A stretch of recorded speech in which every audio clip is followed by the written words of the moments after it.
Hello students, welcome to my channel. This is Roshan sir Max. चलिए my dear students, एक नए video की शुरुआत हम करते हैं।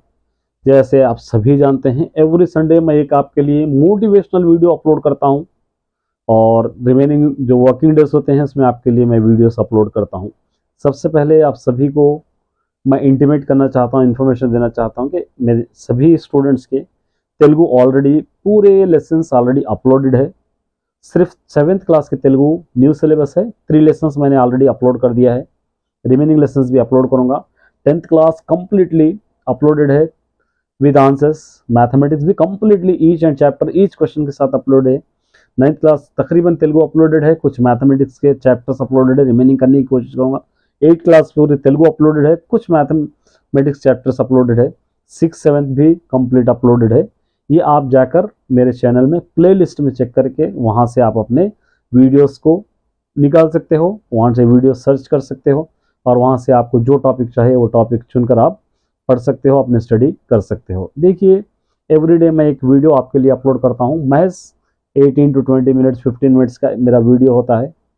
अगर आप कुछ समय निकाल कर इस वीडियोस को देखेंगे तो हो सकता है 0.001% आपको हेल्प हो जाए। ये नहीं कहता कि मैं कंप्लीटली मेरे चैनल से ही आपको हेल्प होगी। आप स्कूल में भी पढ़ते हैं, स्कूल का भी आपको वर्क होता है। बस ये चैनल सिर्फ आपको सपोर्ट कर सकता है, कैलिबर कर सकता है कि अगर कुछ डाउट है तो आप चेक कर सकते हो। अगर कुछ आपको मेथड स्कूल में हार्ड लग रहा है, टफ मेथड लग रहा है, तो आप इस चैनल के थ्रू आप अपने मेथड को चेक करके आप सॉल्व कर सकते हो। चलिए आएंगे मेन मुद्दा। अभी हमारे स्कूल स्टार्ट हो गए हैं और कुछ दिनों में नेक्स्ट वीक या इस वीक में आपको फॉर्मेटिव असेसमेंट टेस्ट भी शुरू हो जाएंगे और lessons 2-3 chapters 2-3 lessons already complete हो चुके हैं। अब आपको सोचना है कि ये लेसन्स तो हमारे कंप्लीट हो चुके हैं, इन लेसन्स में हमने कितना याद किया है। हाँ, फर्स्ट लेसन कंप्लीट था, हमने याद किया है। फिर सेकंड लेसन हो गया, क्या उसको भी हम याद किए हैं? या थर्ड लेसन हो गया, क्या हम उसको भी याद किए हैं?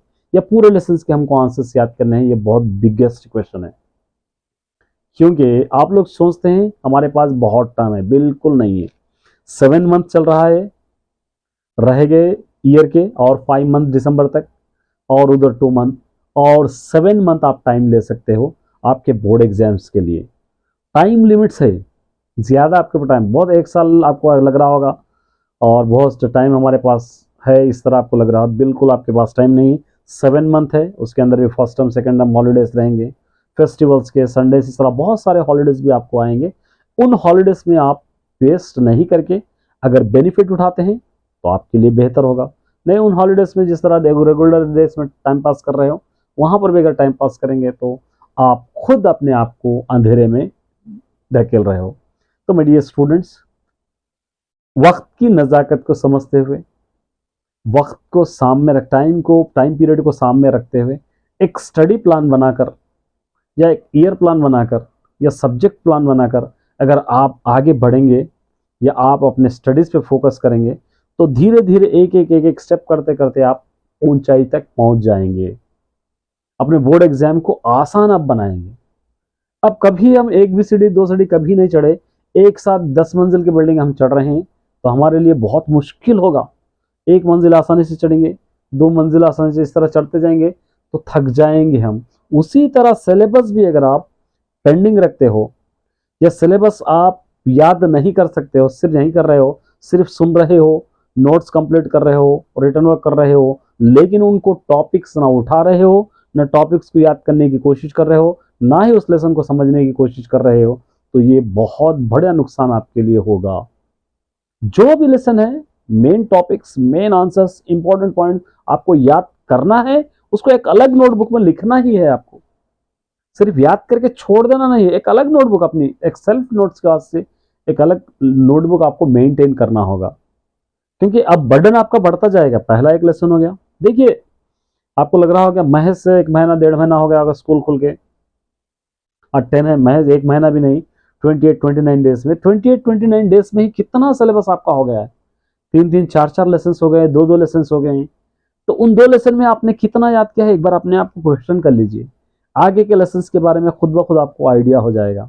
इसलिए मैं चाहता हूं शुरुआत से अगर मेहनत करेंगे तो आदत सी आपको बन जाएगी तो आगे आगे आपका रास्ता आसान होता चले जाएगा। अब आप 1 लेसन, 2 लेसन, 3 लेसन, 4 लेसन इस तरह होते जाएंगे, कुछ भी याद नहीं करेंगे, जस्ट लास्ट ईयर जैसा था उसी तरह हम करेंगे तो बोर्ड एग्जाम के लिए बहुत आपको दिक्कत होने वाली है।